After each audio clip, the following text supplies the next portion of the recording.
মিরকা মাছ ভেজে নিয়েছি হলুদ গুঁড়ো মরিচ গুঁড়ো দিয়ে। হলুদ গুঁড়ো মরিচ গুঁড়ো আদা রসুন দিয়ে ভালোভাবে কষিয়ে আলু কিউব করে কাটা, করলা কিউব করে কেটে ভালোভাবে কষিয়ে নিচ্ছি।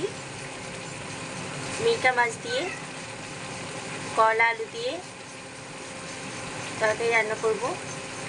এই রেসিপিটা আজকের নতুনদের জন্য খুব সহজ রেসিপি।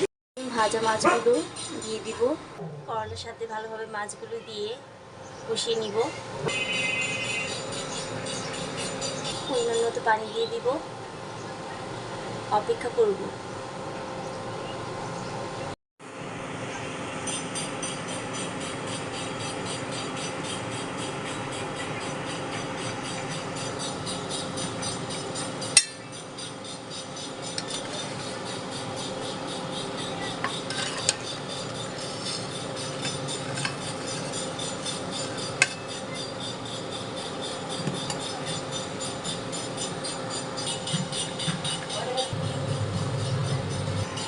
করলা দিয়ে মিরকা মাছের ঝোল অতি সহজেই তৈরি করে ফেলতে পারবেন।